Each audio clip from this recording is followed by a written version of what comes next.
Donc ce régime fait le buzz. J'imagine. Alors à mon avis, vu ce qu'on voit sur la table, c'est pas un régime. Hein. I found me a little dumpster, so I'm gonna do my 3 little bites.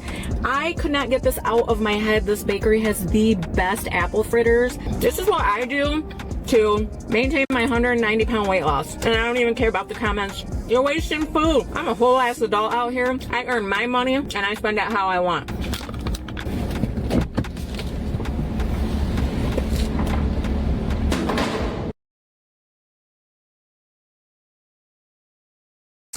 Alors, quand j'étais petit, mes parents me disaient « Finis ton assiette, tu te rends compte qu'en Afrique, il y a des petits-enfants qui meurent de faim ?»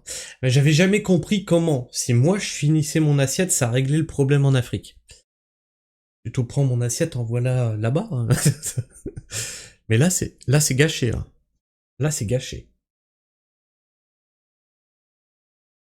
Ça s'appelle 3-bite rule. Si vous savez pas l'anglais, ça consiste à ne manger que 3 bouchées. Have you heard of the 3-bite rule? What's the 3-bite rule? There on here that only takes 3 bites for food. Attends, tu peux manger ce que tu veux, mais 3 bouchées. Alors, va falloir que je bouffe des grosses bouchées. Hein. Quand je suis sur le terrain, j'ai un espèce de sandwich, je te raconte pas. Si je mange que 3 bouchées, je tiens pas 1 heure. Hein. Ah, je tiens pas 1 heure, vous êtes des fous, vous. Le concept, c'est vous cuisinez un plat gourmand, délicieux, ou alors vous l'achetez chez un boulanger comme cette dame ou chez un restaurateur, vous prenez que 3 bouchées et vous le jetez à la poubelle. Il y a plein d'articles sérieux qui ont écrit, qui montrent en plus d'être totalement contre-productifs, et bien c'est dangereux. Alors est-ce qu'il faudra en prouver par A plus B avec des scientifiques pour trouver que cette tendance est vraiment une énorme Non, en fait, ça peut marcher, parce que comme t'es en sous-alimentation, donc forcément tu maigris, hein. Je veux dire, tu prends, durant la Seconde Guerre mondiale, dans les camps, il y avait pas un seul gros, hein. Ah bah ça c'est sûr, hein. Au bout d'un moment, quand tu manges pas, tu maigris. Hein. Mais est-ce que c'est sain? Je suis pas sûr. Si je peux le dire, je pense que non. Salut, un petit peu de Raziel. bon sens. Un burger super gourmand, un sourire, une envie, 3 bouchées seulement, et puis le reste à la poubelle. Ce que vous venez de voir, c'est la nouvelle tendance qui est en train d'inonder TikTok. Le principe mais est c'est un simple, gâchis. manger tout ce qu'on veut sans grossir, ou plutôt mieux encore, en perdant du poids. Un geste banal, presque insignifiant, et pourtant qui fait énormément réagir. Certaines félicitent ce contrôle, d'autres y voient quelque chose de profondément dérangeant. Parce que derrière ces 3 bouchées, il y a bien plus qu'un simple défi TikTok. Il y a quelque chose de plus grand, de plus silencieux et de bien plus dangereux. Cette tendance... Tu vois, mais ça c'est complètement stupide. Allez voir un nutritionniste. Petite anecdote, ma femme a été voir hier un médecin. C'est bon, elle est pas malade, hein, c'est juste, voilà, il y a un check-up, etc., etc. Et du coup, ils ont parlé de son âge, de machin, si elle supportait encore sa pilule, etc. Oui, passé 40 ans, tu as des contrôles comme ça un peu bizarres. Et il parlait de la nourriture. Et Sabrina, elle fait oui, je sais, je me nourris pas comme il faut parce que je mange très peu le matin, assez l'après-midi, et le soir c'est souvent machin, juste une soupe, etc. Et en fait, elle lui a dit non, c'est même pas le problème des quantités que vous mangez. C'est juste mange à ta faim et mange quand t'as envie. C'est pas obligé d'être à des horaires fixes, c'est tu manges quand tu as faim. Tu sais, le fait de manger à midi pile poil, si t'as pas faim à midi, bah mange pas, attends 1 heure, attends 1h30, attends 14h, c'est pas grave. C'est pas grave. Du moment que t'as mangé à ta faim, c'est ok.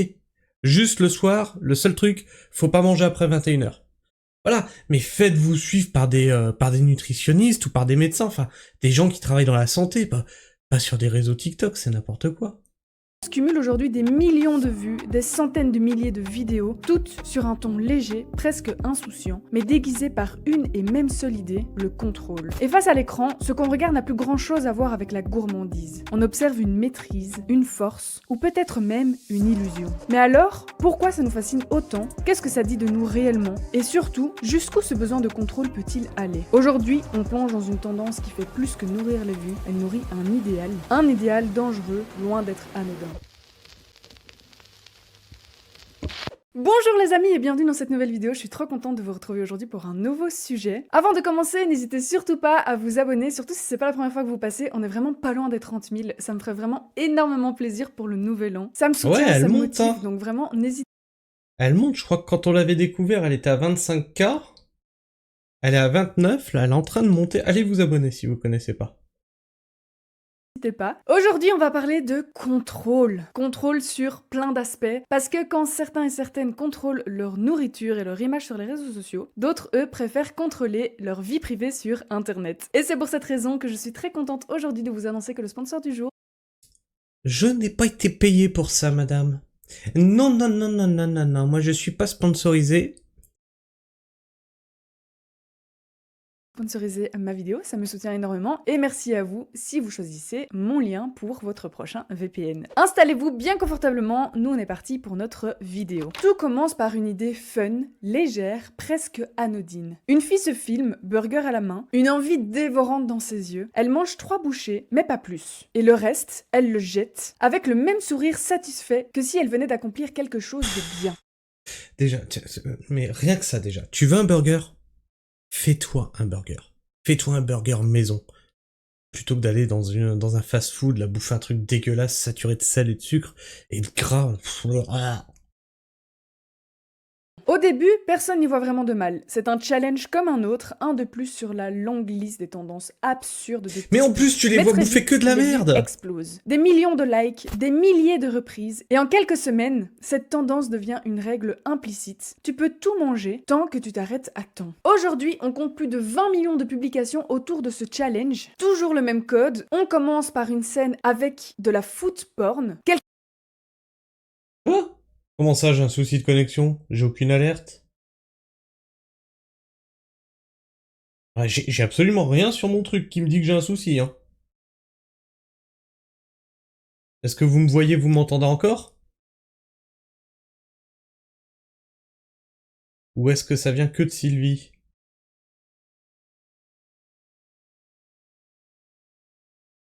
Bah ouais, bon bah ça vient de chez toi, Sylvie.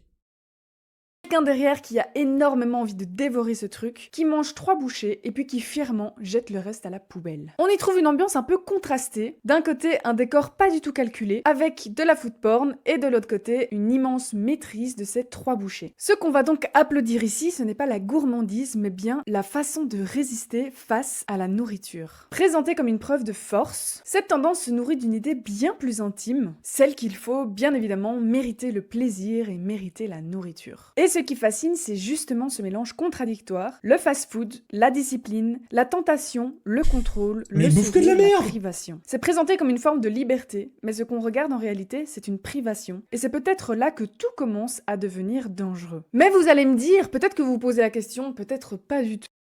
En fait, c'est là où il y a un problème, c'est qu'ils disent qu'en fait, manger, c'est un plaisir, donc ils mangent que des trucs qui leur font plaisir, que des trucs gras, donc ils grossissent, donc ils essayent de trouver une solution pour pas grossir. Mais la bouffe plaisir, c'est une fois par semaine. J'adore les lasagnes, j'adore les endives au jambon, j'adore tous ces plats qui sont vachement gras et tout. Je vais pas m'en faire chaque jour de la semaine, hein, sinon après ça sera bibanum. Hein. Non, en général, c'est des trucs plutôt simples. Et nous, on fait notre propre viande, on fait nos propres légumes, donc voilà, on se fait des trucs sains à manger. On mange à notre faim, tout va bien, mais le manger plaisir, le truc vraiment, voilà, c'est une fois dans la semaine, souvent le samedi d'ailleurs. Tout. Mais on va quand même en parler. Pourquoi est-ce que ça fonctionne? Alors pourquoi je dis, peut-être vous vous posez la question, peut-être pas, parce que, voilà, certains et certaines vont encore être étonnés, d'autres ne vont plus du tout être étonnés, et ne plus se poser la question de savoir pourquoi une telle chose fonctionne si bien sur TikTok. Eh ben je vais vous le dire. Si ces vidéos explosent, ce n'est évidemment pas un hasard. La vérité, c'est qu'en fait, elles sont parfaites pour l'algorithme. Ici, on en a déjà parlé pas mal de fois. Tout ce qui va choquer, attirer l'attention, va vraiment fonctionner sur l'algorithme de TikTok. L'algorithme adore ce qui est simple à comprendre, facile à consommer et surtout émotionnellement chargé. Et quoi de mieux qu'une jeune femme, devant une énorme portion de food porn, manger 3 énormes bouchées et puis foutre le reste à la poubelle. En fait, au-delà de correspondre au code vraiment de ce que l'algorithme consomme énormément, ça va surtout énormément intrigué, choqué, les gens sont curieux, parfois les gens félicitent, en tout cas ça suscite énormément de réactions. Et voilà, simple à comprendre, solution simple pour esprit simple, donc ils vont aller regarder ça, ils vont s'inspirer de ça, plutôt que d'aller consulter un professionnel, qui va leur expliquer les choses dans les détails, et là, oula, quoi, réfléchir, oula, non, temps de cerveau disponible. En fait, ça me rappelle un petit peu la vidéo sur la culture de vide que je vous ai sortie il y a quelques semaines d'ici. C'est vraiment le genre de vidéo, on n'a pas besoin vraiment de mots, on n'a pas besoin de fond en particulier, on a vraiment juste besoin d'un show, d'un spectacle qui fait réagir. Mais vous allez le voir qu'ici, il y a quand même un fond, et c'est ça le truc en fait qui est dérangeant, c'est que ce fond est vraiment très dangereux et très malsain. Parce que petit à petit, ce genre de contenu va devenir en fait quelque part un peu une compétition. Qui contrôle le mieux, qui résiste le plus, qui aura le plus de vues pour avoir mangé le moins possible. Parce qu'à la fin, l'algorithme ne fait pas la différence entre des tendances inspirantes. Et là, Alphadir, il dit quelque chose, il a raison. C'est là, avec ce genre de conneries-là, que tu te crées des troubles du comportement alimentaire. Voilà, parce que bah tu commences... Ton cerveau, il met 15 minutes pour comprendre que t'as mangé et déclencher le truc de satiété. 3 bouchées. Mais il est où le reste? Tu vois ce que je veux dire? Et une tendance destructrice. On ne voit qu'une chose, l'engagement. Mais en écrivant cette vidéo, je me suis fait une réflexion. J'ai pas dû réfléchir 1000 ans pour faire cette réflexion non plus. Je me suis dit, si cette tendance est en train d'exploser, c'est aussi parce qu'elle touche quelque chose de beaucoup plus profond, quelque chose qui dépasse les écrans, qui dépasse les générations, qui dépasse les époques, et je suis sûre vous voyez de quoi je parle. Depuis toujours, on dit aux femmes d'être discrètes, d'être polies, d'être mesurées, de ne pas trop parler, de ne pas rire trop fort, de ne pas prendre trop de place. C'est moins vrai aujourd'hui. De ne pas trop manger. Alors c'est pas quelque chose que j'ai déjà entendu ou vécu dans ma vie de manière explicite, mais combien de fois j'ai culpabilisé de me resservir parce que ça manquait un peu de finesse, parce que c'était quand même pas très féminin de se resservir, de manger beaucoup, etc. etc. Alors aujourd'hui c'est tout de suite un concept qui va beaucoup mieux qu'avant, mais ça n'empêche que c'est profondément ancré dans notre manière d'être en société. Une femme, surtout à table, elle doit être fine, elle doit manger bien, se tenir droite, être polie, s'essuyer la bouche, etc. etc. Quand un homme, c'est souvent bien vu d'avoir un bon appétit. Oh putain. Ah ben ceux qui pensent ça, ils connaissent pas ma femme. Oh la vache. Se tenir bien, être gentil, être poli, mais putain, si elle a envie de te dire merde, elle te dira merde, et même si t'es un bonhomme bien plus grand qu'elle... Mais je suis déjà dit, fais gaffe, parce qu'un jour, tu vas t'attirer des problèmes, et le truc, c'est qu'ils vont pas taper sur la meuf, c'est sur ton bonhomme qu'ils vont taper.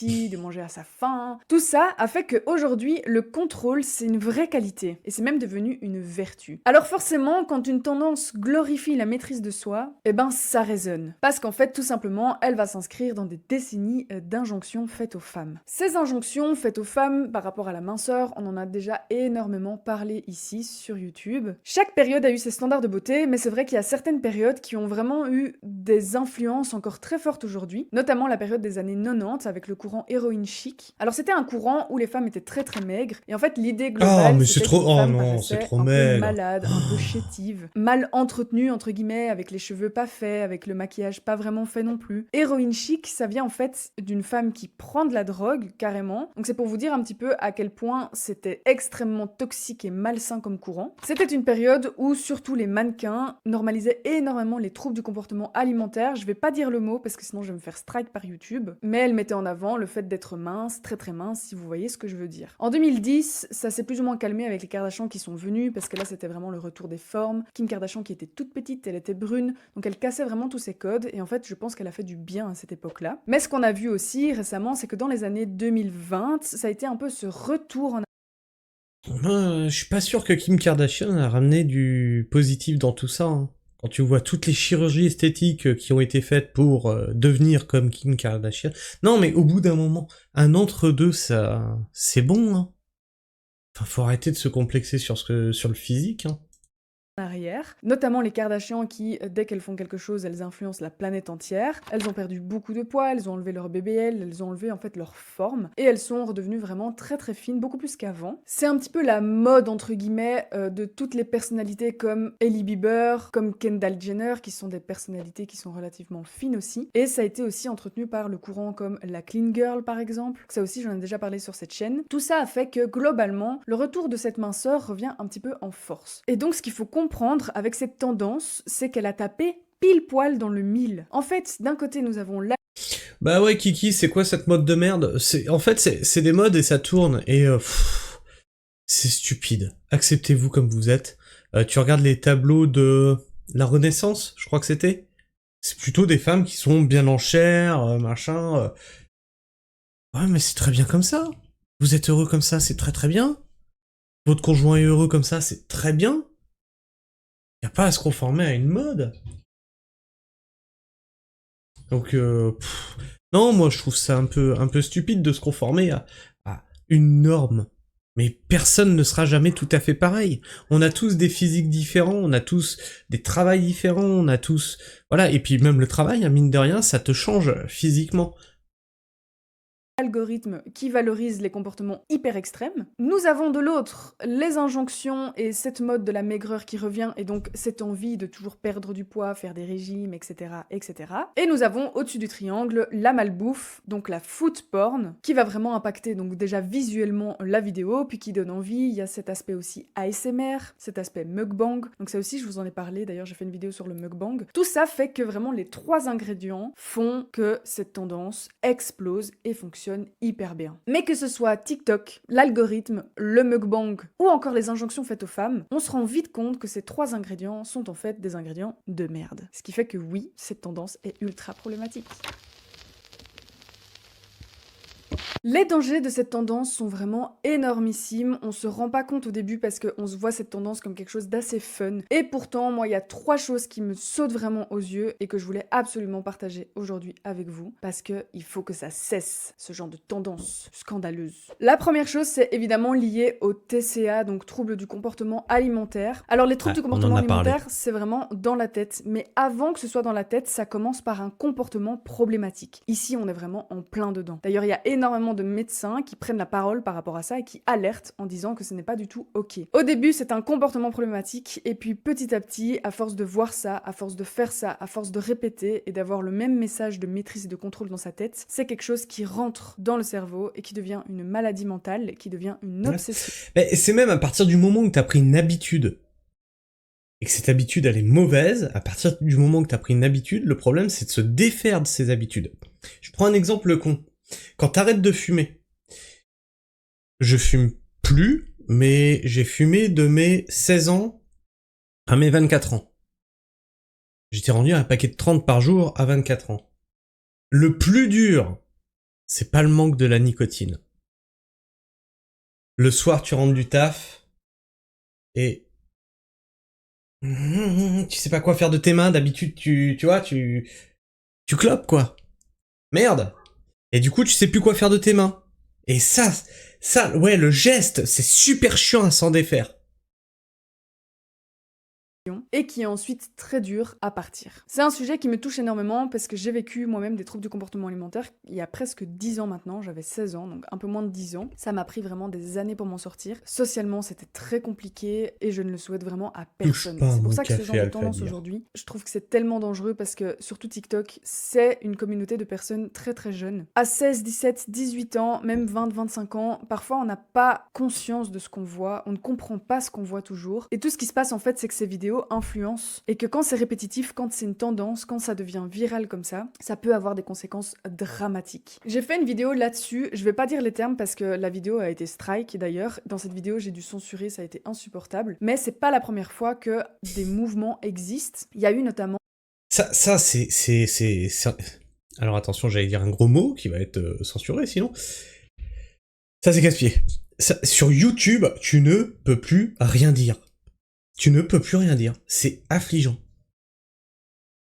Dans les années 2000, sur Tumblr, un autre mouvement qui prônait ça, qui prônait la restriction, le contrôle, la maîtrise. C'était une communauté de personnes qui s'entraidaient à se donner des tips, comment ne pas manger, comment moins manger, comment perdre du poids, toujours plus, etc., etc. Ce genre de communauté, c'est maintenant interdit par la loi, bien évidemment, parce que les conséquences sont beaucoup trop dramatiques. D'ailleurs, il y a énormément de gouvernements qui se sont positionnés là-dessus. Il y a même eu Bill Clinton à une époque qui a pris la parole. Tu sais quoi ? Bouffez ce que vous voulez. C'est même pas le problème de ce que tu manges. Mange ce que tu veux. Après, tu le dépenses. Le truc, c'est juste ça. C'est tu manges ce que tu vas dépenser comme énergie. Sinon, après, t'accumules. et ben tu gardes un poids correct. Dire que ça devait cesser et que mettre en avant un comportement qui pouvait être mortel, bah en fait c'était pas du tout ok et que c'était punissable. Je pense qu'on se rend pas compte à quel point les troubles du comportement alimentaire ça peut aller très très vite. Et je pense qu'aujourd'hui avec les réseaux sociaux, il y a tellement de tendances partout, il y a tellement de régimes partout, et comme je vous ai dit, comme c'est un peu la mode maintenant du maigrir, etc., en fait ça va hyper vite pour une jeune femme ou pour une femme de se dire bah tiens je vais essayer, de se prendre dans le jeu et que ça prenne des proportions énormissimes. Donc ça c'est vraiment hyper important, c'est pour ça que j'ai voulu faire cette vidéo, que j'ai voulu sauter sur l'occasion pour faire un petit peu de prévention. Si vous voyez ça autour de vous, n'hésitez pas aussi à en tenir un petit mot, sans jugement bien évidemment, mais je pense que c'est important de continuer à faire de la prévention par rapport à ça parce que c'est un sujet qui existe depuis. Mais c'est vrai que ce qu'elle dit, les femmes sont plus sujettes à ça, et les hommes on s'en fout un peu de notre apparence entre guillemets, on s'en fout un peu. Mais est-ce que c'est du fait du regard de la société sur les femmes, ou est-ce que c'est une envie de rester attirante pour les femmes? Tu vois ce que je veux dire? Je sais pas si je me fais bien comprendre. C'est-à-dire que elles-mêmes se mettent dans la tête que si elles prennent du poids, elles vont plus plaire.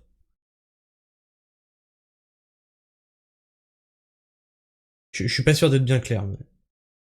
dans ma tête, c'est clair. La nuit des temps, les troubles du comportement alimentaire, ça touche énormément de personnes et ça peut aller très très vite. Alors la deuxième chose qui m'a vraiment sauté aux yeux, le vrai danger, c'est le fait que ce soit de la food porn. Ce qui est très étonnant, c'est que ce genre de mouvement normalement est plutôt lié à de la nourriture saine. On mange bien, on fait attention et petit à petit on va se restreindre. Là c'est vraiment des gros burgers, des gros gâteaux, etc. etc. En fait ce qui est hyper dangereux, c'est que de 1, vous donnez rien à votre corps et de 2, tout ce que vous lui donnez... C'est de la calorie qui n'apporte aucune fibre. Aucun nutriment, c'est que du sucre et du gras. Mais mangez ça tous les jours et vous allez crever en fait. Hein. C'est quelque chose de mauvais. La nourriture, c'est plus un secret aujourd'hui, il y a énormément d'études qui l'ont démontré. Quand elle est mauvaise, industrialisée, trop sucrée, trop grasse, trop salée, ça peut avoir des effets dévastateurs. La mauvaise nourriture, ça peut être cancérigène, ça peut amener à du surpoids, le surpoids peut amener à des problèmes de tension, des problèmes cardiaques, des problèmes respiratoires, des problèmes articulaires, des problèmes musculaires. En fait, ça peut avoir énormément d'influence, alors ici, vous n'allez pas être obèse si vous mangez 3 bouchées par repas, mais c'est juste pour un petit peu rappeler à quel point la mauvaise nourriture, c'est mauvais pour notre organisme. Ici, l'idée, c'est de manger 3 bouchées par repas, donc 3 repas par jour, voire 4, ce qui équivaut à 12 bouchées. Je ne sais pas si on se rend compte un petit peu. En termes de macros, les protéines n'y sont pas, les bonnes graisses n'y sont pas, les bons glucides n'y sont pas, les minéraux n'y sont pas, les vitamines n'y sont pas, les fibres n'y sont pas. Enfin, en fait, la liste est très très longue des choses qui manqueraient. Alors, juste pour rééquilibrer mon discours, je suis pas en train de dire que la mauvaise nourriture est à bannir à tout jamais. Je dis juste que dans la vie, il faut trouver... Pour avoir essayé, alors je sais pas s'il y a des véganes dans le chat, vous allez me détester, mais pour avoir essayé, c'est comme ça aussi que je suis devenu beaucoup moins consommateur de viande, hein, parce que j'ai pris conscience que on mange beaucoup trop de viande à notre époque, mais le truc de manger tous les jours de la viande à chaque repas, c'est une hérésie en fait. Nos aïeux faisaient pas ça. Hein. Nos aïeux, c'était 1 à 2 fois par semaine de la viande. Et du coup, quand tu prends conscience de ça, tu fais l'extrême inverse, ce qui est débile aussi. Hein. Et du coup, je me suis dit, tu sais quoi, le régime vegan, je vais essayer de le suivre, et il doit se suffire à lui-même. Pas de complément, rien. Si c'est un régime qui peut être adapté, tu te complémentes pas. Sinon, ça veut dire qu'il marche pas si tu te complémentes. Ça a duré 3 mois. Enchaîner un boulot en 2-8, plus le boulot sur le terrain, je peux te dire que physiquement, ça suivait plus. Hein. J'ai vite compris la limite. Hein. Non, après, du coup, j'ai diminué ma consommation de viande. Je viens de voir que vous avez eu les pubs, donc vous avez certainement raté quelque chose. Je vous ai pas vu partir. Ça peut être un petit bonus, ça peut être un petit dessert, ça peut être quelque chose en plus d'une bonne alimentation, mais en aucun cas ça peut être le point central des seuls nutriments qui vont nourrir votre corps. C'est horrible en fait pour votre corps. Genre moi ça me fait trop mal au cœur. Et la troisième chose qui me choque total, c'est le gaspillage. Genre pourquoi les gens sont pas plus choqués en fait? Je comprends même pas comment on peut faire ça sans s'en rendre compte. Je pense que dans nos sociétés, où certaines personnes ont tellement facilement accès à la nourriture, que parfois on en oublie que dans certains pays, où dans certaines C'est ça. situations, des personnes ne peuvent même pas avoir un repas complet par jour. Et je trouve C'est ça vraiment ça, on se rend pas compte de la chance qu'on a. Mais vraiment, on vit comme des rois, en fait. Le truc, c'est, on est constamment en train de se plaindre. Mais dis-toi, t'as passé ta mauvaise journée au travail, c'est la fin du monde et tout, tu rentres, t'as juste à tourner un bouton, t'as un bain chaud. Tu sais, t'as juste à tourner le robinet, t'as un bain chaud. Mais tu sais que les rois, ils avaient même pas ça, quoi.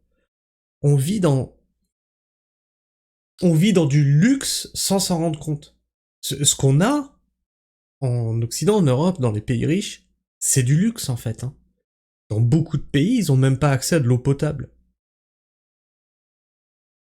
Scandaleux de 1 le faire, de 2 le filmer, de 3 en être fier, de 4 le mettre sur internet, et de 5 influencer les gens, parce que c'est une tendance, ça fait le buzz, et donc forcément une personne le fait, ben tout Le monde nerf va de la le faire. guerre, c'est En fait, ça. Le nerf de la guerre, c'est ça. Si elles le font, c'est parce que ça fait des vues. Tout simplement. Et ça fait des vues, donc ça fait du pognon.